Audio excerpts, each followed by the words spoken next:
मोदी हुकूमत के 9 साल पूरे होने के तनाजुर में बीजेपी के मुल्क गिर अवामी राब्ता मुहिम जारी। मरकजी वजीर दाखिला अमित शाह के गुजरात के पाटन और महाराष्ट्र के नांदेड़ में अवामी जलसे। बीजेपी सदर जेपी नड्डा की भी तिरुपति में रैली।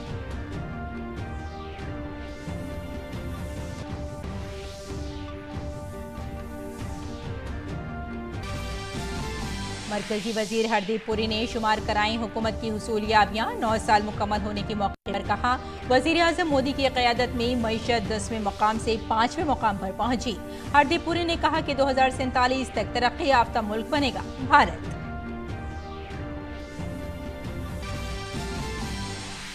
मरकजी हुकूमत ने मणिपुर के गवर्नर की सदारत में अमन कमेटी की तश्कील की। कमेटी का काम रियासत के मुख्तलिफ नस्ली ग्रुपों के दरमियान क़याम अमन के अमल को आसान बनाना है। आसाम के वजीर आला हेमंत बिस्वा शर्मा ने आज मणिपुर के वजीर आला एन बीरेन सिंह से मुलाकात करके रियासत के हालात पर किया तबादला ख्याल। गुजरात में एटीएस को मिली बड़ी कामयाबी। पोरबंदर से एक गैर मुल्की शहरी समेत 4 लोगों को किया गया गिरफ्तार। उन पर बैनुल-अक़वामी दहशतगर्द तंजीम इस्लामिक स्टेट ऑफ खुरासान से जुड़े होने का है इल्जाम। समुद्री तूफान बिपरजॉय के और ज्यादा शदीद होने का इम्कान। आइंदा 24 घंटे में शुमाल मशरक़ की जानिब बढ़ने का इम्कान। महकमा मौसमियात ने 15 जून तक माहीगीरों को समुद्र में न जाने की दी सलाह। और खेल की खबरों में ओवल में खेले जा रहे आईसीसी आलमी टेस्ट चैंपियनशिप के फाइनल में चौथे दिन का खेल जारी। ऑस्ट्रेलिया ने अपनी दूसरी इनिंग्स में 4 विकेट के नुकसान पर 123 रन से आगे खेलना किया शुरू। इससे कबल भारत की पहली इनिंग्स 296 पर सिमट गई थी। आदाब नाज़रीन, खबरनामे में आपका इस्तकबाल है। मैं हूं आपके साथ रेशमा फारूकी। आइए तफसील से अब खबरों पर नजर डालते हैं।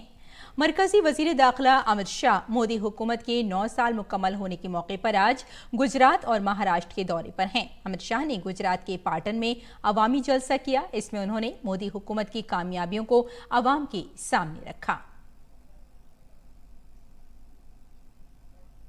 अमित शाह आज शाम महाराष्ट्र के नांदेड़ में वाक़े हुजूर साहिब सचखंड गुरुद्वारा में मत्था टेकेंगे। इसके बाद नांदेड़ में जलसायाम से खिताब करेंगे। अहम बात यह है कि मरकज की मोदी हुकूमत ने 9 साल मुकम्मल कर लिए हैं। दूसरी तरफ तमाम मरकजी वज़रा गुज़श्ता 9 सालों में हुकूमत की कामयाबियों के हवाले से मुसलसल प्रेस कॉन्फ्रेंस कर रहे हैं और आवाम को हुकूमत के कामों से आगाह कर रहे हैं। मरकजी वजीर दाखिला अमित शाह ने पाटन के गोकुल ग्लोबल यूनिवर्सिटी में शजरकारी की।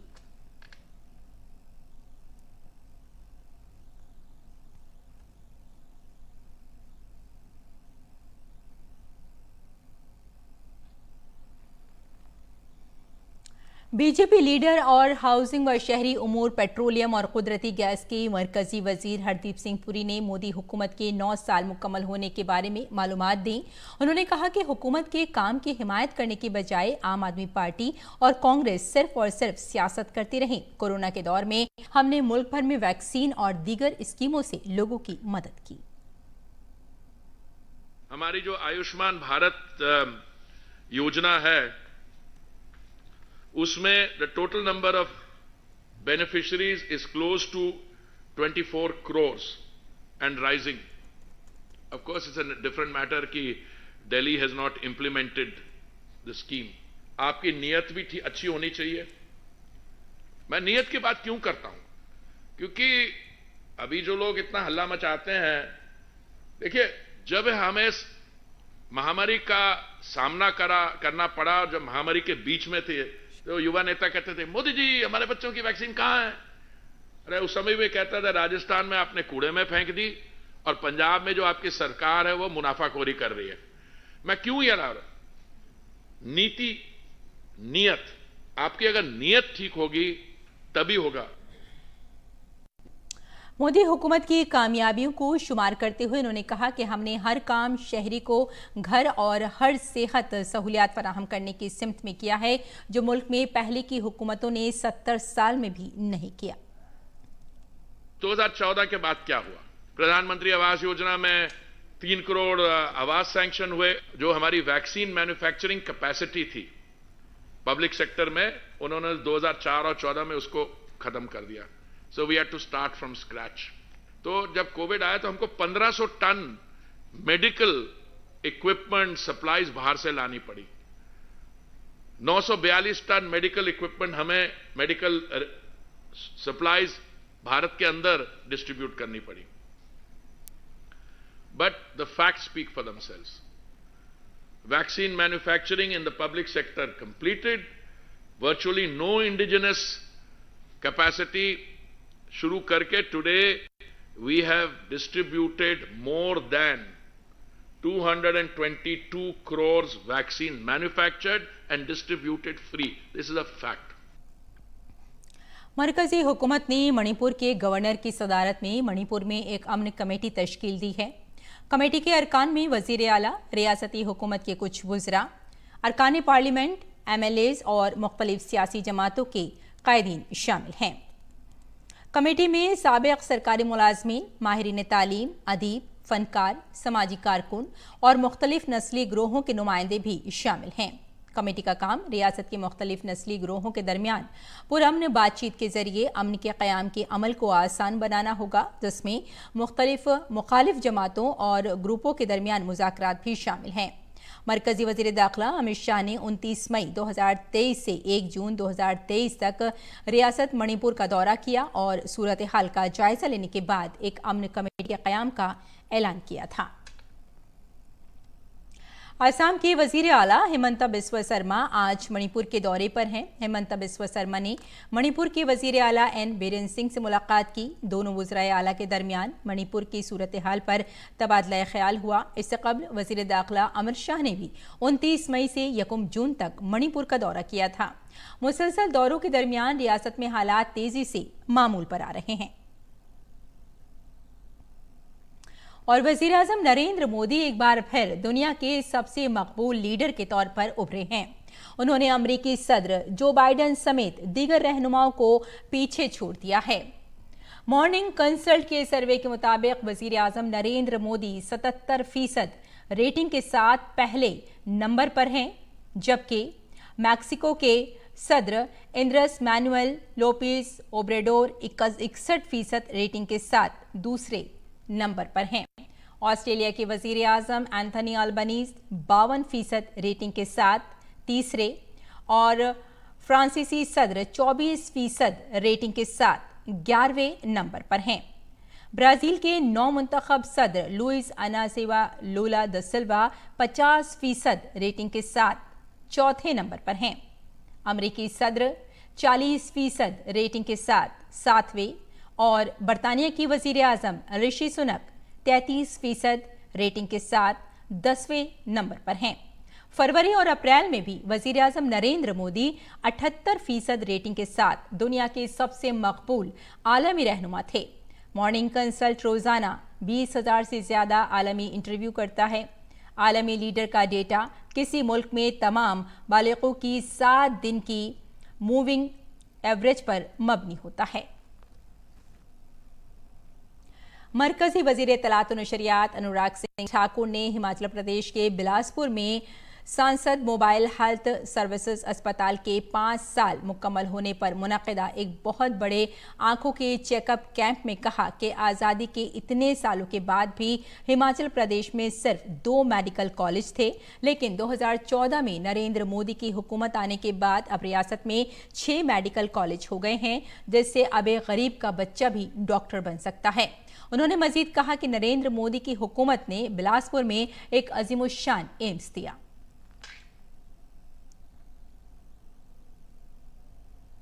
वर्ष पहले तक बड़े स्वास्थ्य के केंद्र नहीं थे, लेकिन आपके आशीर्वाद से नरेंद्र मोदी जी की सरकार बनी तो मोदी जी के पास हमने आग्रह किया था एक बड़ा अस्पताल देने का। 2014 में सरकार बनते ही नरेंद्र मोदी जी ने हमारी इस मांग को पूरा किया। एम्स अस्पताल की मंजूरी की और 1700 करोड़ रुपए हमारे लिए मंजूर किया। बड़ा भव्य यहां पर एम्स अस्पताल बनकर तैयार हुआ और यही नहीं, हमें मेडिकल कॉलेज हमीरपुर में तो पीजीआई अस्पताल ऊना में चंबा और नाहन में भी मेडिकल कॉलेज मिले। कहा आजादी के बाद तक केवल 2 मेडिकल कॉलेज थे, उनमें से भी एक भाजपा कांग्रेस के समय दिया गया। अब 6 नए मेडिकल कॉलेज छोटे से हिमाचल प्रदेश में नरेंद्र मोदी जी के आशीर्वाद से हुए हैं। सैकड़ों बच्चे हमारे डॉक्टर बन रहे हैं। जलसा-ए-आम से खिताब करते हुए मरकजी वजीर ने मजीद कहा कि 2014 से पहले MBBS की सिर्फ 80,000 सीटें थीं, लेकिन मोदी जी की हुकूमत आने के बाद पिछले 9 सालों में MBBS की 70,000 सीटें बढ़ाई गई हैं। भाई और बहनों, आजादी के बाद या आजादी से पहले से लेकर 2014 तक केवल 80,000 MBBS की सीटें थी डॉक्टर बनने की। हमने पिछले 9 सालों में 70,000 MBBS की नई सीटें बना दी, यानी कि पहले 80,000 डॉक्टर बनते थे, अब 70,000 नए केवल 9 सालों में शुरुआत की। तो ये बड़ी पहल मोदी जी की सरकार की है। आज गरीब का बच्चा भी डॉक्टर बन सकता है। मोदी हुकूमत के 9 साल मुकम्मल होने पर दूरदर्शन के जरिए मुनक़दा प्रोग्राम DD कॉन्क्लेव में हिस्सा लेते हुए मरकजी वजीर किरेन रिजिजू ने शुमाल मशरक़ के उरूज के मौजू पर बात करते हुए कहा कि जहां 2014 से पहले कोई भी सरहदी इलाकों में सड़कें नहीं बनाता था, कोई तरक्की नहीं हुई थी, वहीं वज़ीर-ए-आज़म नरेंद्र मोदी ने कांग्रेस की पॉलिसियों को पलटकर मुल्क के आखिरी गाँव को पहला गाँव बना दिया है। 14 से पहले कोई भी बॉर्डर एरिया में गाड़ी नहीं बन सकता है। तो ये जो डर और जो नेगेटिव मेंटालिटी, जिसको आप पेसिमिस्ट जो पॉलिसी आप कह सकते हैं, वो कांग्रेस का पॉलिसी रहा है। मोदी जी ने उसको रिवर्स किया। जो बॉर्डर एरिया में कुछ नहीं बनाना है, इस पॉलिसी को खत्म करके अब बॉर्डर को ही हम फोकस एरिया मानते हैं। और प्राइम मिनिस्टर साहब ने डिक्लेयर किया है कि हमारा जो बॉर्डर विलेज है, सरहद में जो गांव है, वो आखिरी गांव नहीं है, वो हमारा पहला गांव है। मरकजी वजीर किरेन रिजिजू ने कहा कि 2014 के बाद शुमाल मशरक़ भारत नजरअंदाज और अलग नहीं रहा है। नॉर्थ ईस्ट भी अब मेन स्ट्रीम में बन चुका है। भारत एक बेहतर भारत बन रहा है और पूरा भारत मुत्तहिद हो गया है।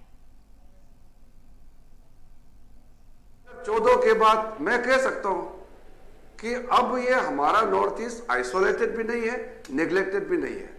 मैं हमेशा मानता हूं, मैं जहां खड़ा है वही मेन स्ट्रीम है।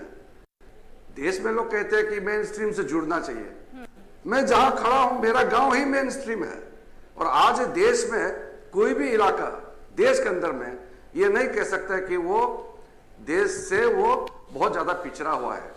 क्या अंडमान में या रन ऑफ कच्छ में या नॉर्थ ईस्ट में, हर एक जगह किसी ना किसी तरीके से जुड़ा हुआ है।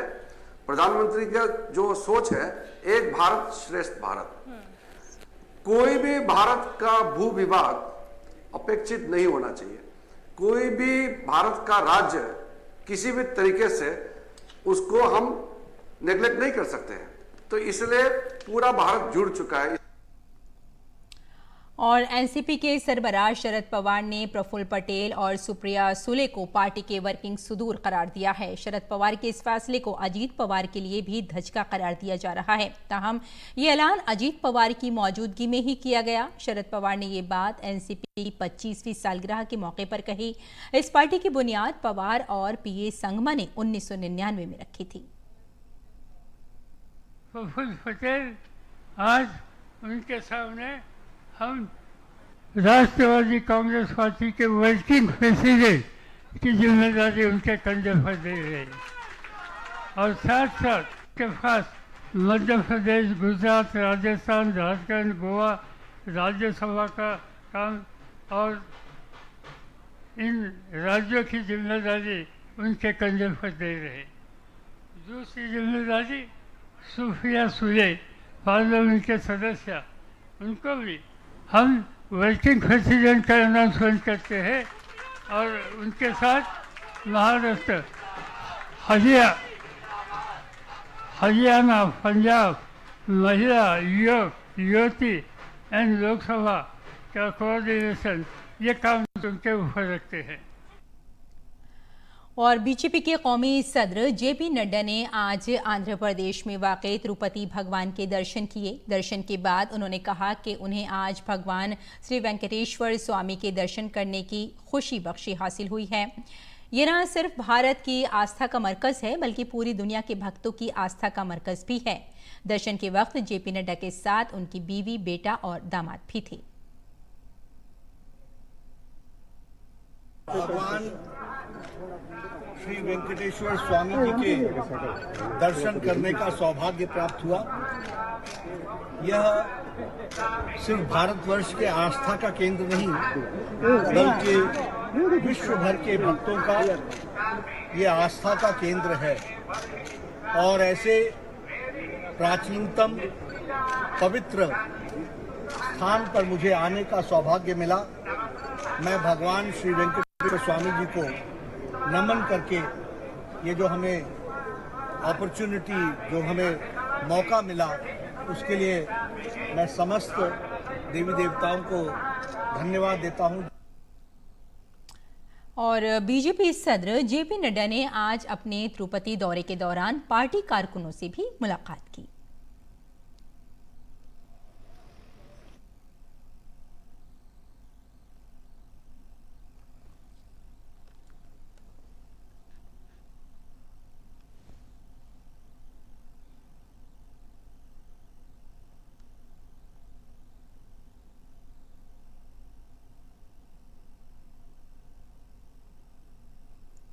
मशरक़ी वस्ती बहराए अरब में शदीद समुद्री तूफान पर जोए में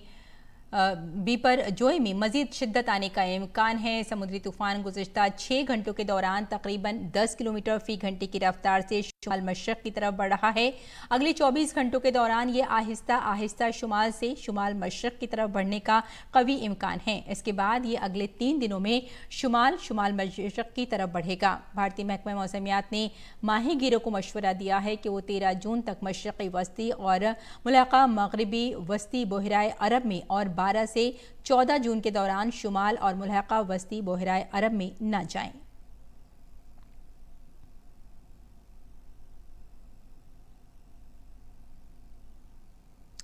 समुद्री तूफान पीपरजॉय का असर गुजरात के साहिलों पर भी नजर आ रहा है।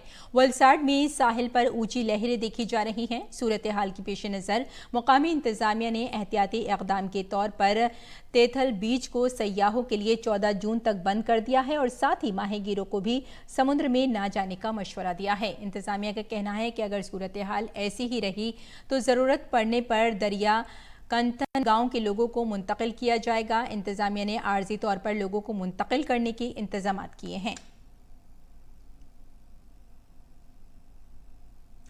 दूरदर्शन ने मोदी हुकूमत के 9 साल मुकम्मल होने पर शुमाल मशरक़ के उरूज के मौजू पर बात करने के लिए डीडी डायलॉग का इनेकाद किया। इस बातचीत में आबी गुजरगाह के मरकजी वजीर सरबानंद सोनोवाल ने भी हिस्सा लिया। शुमाल मशरक़ी रियासतों में राब्ते से मुताल्लिक़ बात करते हुए मरकजी वजीर सोनोवाल ने कहा कि कांग्रेस हुकूमत के 60 सालों में शुमाल मशरक़ी रियासतों के लोगों तक बुनियादी सहूलतें भी नहीं पहुँच सकीं, जबकि अब वहाँ बड़ी तादाद में हवाई अड्डे भी बनाए जा रहे हैं। कांग्रेस ने करीबन 7 साल उन्होंने राज की है। 60 years they rule, okay? But in the last 6 decades, they have miserably failed to develop Northeast. Even they have failed to provide minimum connectivity. But Honorable Prime Minister, when he has taken over the responsibility of the Prime Ministership, immediately he has put entire ministry into action.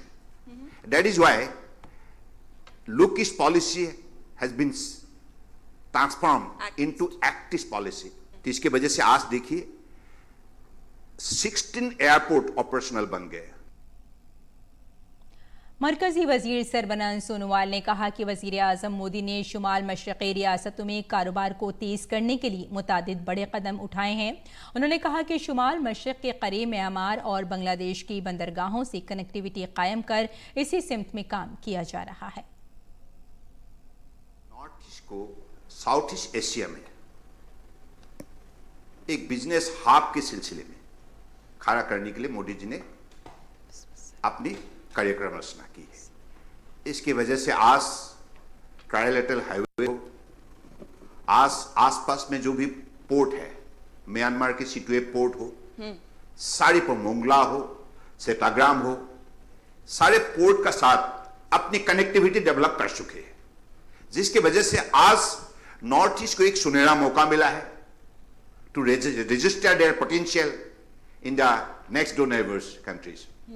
So this is the market he has provided for our producers, for our potentialities. इस मौके पर मरकजी वजीर सरबनान सोनोवाल ने आने वाले yoga day की वजह से योगा के बारे में बात करते हुए कहा कि योगा सेहतमंद जिंदगी गुजारने का एक तरीका है। उन्होंने बताया कि गुज़िश्ता 8 सालों में योगा डे की मकबूलियत में इजाफा हुआ है। Yoga is a science of body, science of mind. It is give lot of freshness. It gives you power, energy, and keep you healthy and attain the highest happiness of life. 8 addition तक 2015 से लेकर 2022 तक जो भी हमने international day of yoga के आयोजन हमने की है नेशनल और ग्लोबल स्तर पर, हर एडिशन पे लोगों का भागीदारी बढ़ने लगे। और वाराणसी में G20 की मीटिंग 11 जून से 13 जून तक होगी। इस सहरोज़ा इजलास में वज़ीर ख़ारजा, ज़राअत, मौसमियाती तब्दीली, शहरकारी, समाजी तहफ़्फ़ुज़ और काबिल तजदीद तवानाई समेत मुतादिद उमूर पर तबादला ख्याल करेंगे। वाराणसी G20 के मेहमानों के इस्तकबाल के लिए कितना तैयार है, हमारे नुमाइंदे हरिकेश बहादुर सिंह गौतम ने इसका जायजा लिया। शहर में प्रवेश करते ही ये सर्किट हाउस और ये कचहरी का एरिया है, जहां आप देख सकते हैं G20 किस खूबसूरत तरीके से लगा हुआ है। आई लव वाराणसी, ऐसा ही स्वागत के लिए तैयार है काशी वाराणसी, जिसे आप कह सकते हैं। और यहाँ पर लोग सेल्फी पॉइंट हो गया है लोगों का, काशीवासी यहाँ पर आके सेल्फी ले रहे हैं। G20 के जो अतिथि हैं उनके स्वागत के लिए लाइट के साथ तरह तरह की जो चित्रकारी की हुई है दीवारों पर, G20 के जो ये बनाए गए हैं फूलों से, खूबसूरत रूप में तैयार है वाराणसी। कचहरी का चौराहा, ये वेस्टेज जो चीज़ें हैं उनसे बना हुआ ये खूबसूरत चौराहा, और जो पार्लियामेंट के ऊपर जो अशोक स्तंभ के शेरों का निशान है वो बना हुआ है यहाँ पर वेस्टेज से। और आप देख सकते हैं कि किस तरह से तैयार है अतिथियों के स्वागत के लिए काशी। सबसे पहले अतिथि गंगा आरती देखेंगे और उसके बाद जो बैठक होनी है उसमें भाग लेंगे। काशी पूरी तरह तैयार है, सजकर संवरकर G20 के अतिथियों के लिए। Doctor Harikesh Bahadur Singh Gautam, DD news, Varanasi. और देहरादून में वाक़ इंडियन मिलिट्री एकेडमी में पासिंग आउट परेड का इनेकाद किया गया। इस मौके पर फौजी सरबराह जनरल मनोज पांडे ने परेड की सलामी ली और प्रोग्राम से खिताब किया। इसके साथ मुल्क और बैरून मुल्क से 374 कैडेट्स अफसर बनकर अपनी फौज के मरकजी धारे में शामिल हुए।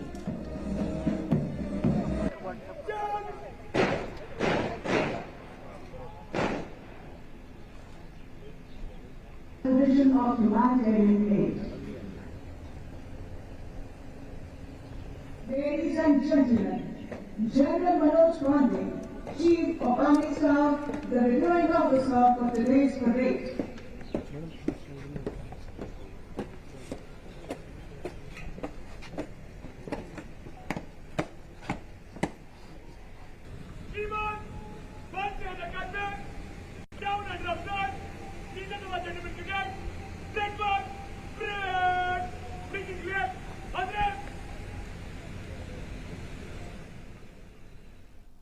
गुजरात इंसदाद दहशतगर्दी स्क्वाड ने पोरबंदर से एक गैर मुल्की समेत 4 अफराद को गिरफ्तार किया है। उन पर मुबैना तौर पर इस्लामिक स्टेट खुरासान से ताल्लुक़ रखने का इल्ज़ाम है। ATS की खुसूसी टीम गुज़िश्ता कई दिनों से पोरबंदर और आसपास के इलाकों में सरगर्म थी। टीम ने ये गिरफ्तारियां स्पेशल ऑपरेशन के दौरान हर जराए से छानबीन करते हुए की हैं। गुजरात पुलिस के ATS अफसरान को इत्तला मिली थी कि कालादम दहशतगर्द तंजीम इस्लामिक स्टेट खुरासान सूबा ISKP से ताल्लुक़ रखने वाले दहशतगर्द गुजरात के रास्ते मुल्क छोड़ने वाले हैं। सबूत मिलने पर ATS हुक्काम ने जुमे की सुबह पोरबंदर से 4 लोगों को गिरफ्तार किया है।